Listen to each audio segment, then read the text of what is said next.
বিশ্ব সভ্যতাকে তুড়ি মেরে মানুষ হত্যার উৎসবে মেতে উঠেছে ইসরায়েলি বাহিনী। মনে হচ্ছে তাদেরকে থামানোর কেউ নেই।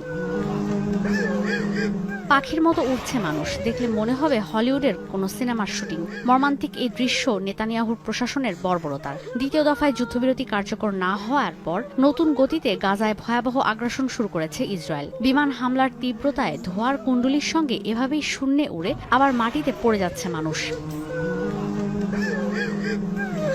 এদিকে আরেক ভিডিওতে দেখা গেছে উপত্যকায় জরুরি সেবা দেয়া চিকিৎসক সহ অন্তত 15 কর্মীকে হত্যা করেছে আইডিএফ।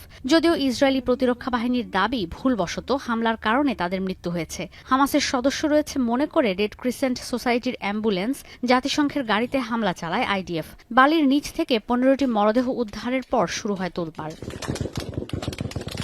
ইসরায়েলি বর্বরতায় গাজায় প্রতিদিনই বাড়ছে প্রাণহানি। খান ইউনিসে এক সাংবাদিক ও এক শিশু মারা গেছে আইডিএফের হামলায়। হামলা হয়েছে একটি মসজিদেও। নিরাপত্তা করিডোরের নামে উপত্যকায় নতুন করে সেনা মোতায়েন করেছে ইসরায়েল। নেতানিয়াহু ঘোষণা দিয়েছেন উপত্যকার বড় এলাকা দখল করে নিরাপদ জোন হিসেবে ঘোষণা করা হবে।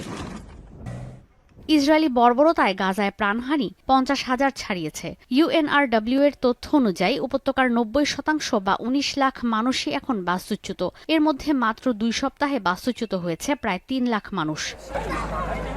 ইউএনআরডব্লিউ এর তথ্য অনুযায়ী উপত্যকার 90% বা 19 লাখ মানুষই এখন বাস্তুচ্যুত। এর মধ্যে মাত্র 2 সপ্তাহে বাস্তুচ্যুত হয়েছেন প্রায় 3 লাখ মানুষ। গাজায় গণহত্যা আর পশ্চিম তীরে ইসরায়েলের অবৈধ দখলদারিত্বের প্রতিবাদে সড়কে নেমে বিক্ষোভ করেছেন রামাল্লার সাধারণ ফিলিস্তিনিরা। এমন অবস্থায় বন্দি বিনিময়, ইসরায়েল তুরস্ক সম্পর্ক, ইরানের হুমকি, বেনিয়ামিন নেতানিয়াহুর বিরুদ্ধে আন্তর্জাতিক অপরাধ আদালতের গ্রেফতারি পরোয়ানা ও মার্কিন প্রশাসনের নতুন শুল্কারোপ ইস্যুতে আলোচনার জন্য হোয়াইট হাউস যাচ্ছেন নেতানিয়াহু। আলোচ্য সূচিতে এখনও নেই গাজায় যুদ্ধবিরতি ইস্যু। নেতানিয়াহুর বিরুদ্ধে আইসিসির গ্রেফতারি পরোয়ানা জারি থাকলেও যুক্তরাষ্ট্র আইসিসির সদস্য না হওয়ায় যখন তখন ইসরায়েলি প্রধানমন্ত্রী ওয়াশিংটন যেতে পারছেন। ঈশিতা ব্রহ্ম, এখন বিশ্ব। সানবিট সব দিবে সামাল। সানবিট ম্যাজিক প্রেস ডিশওয়াশিং এর মাথা ঘোরানো সলিউশন।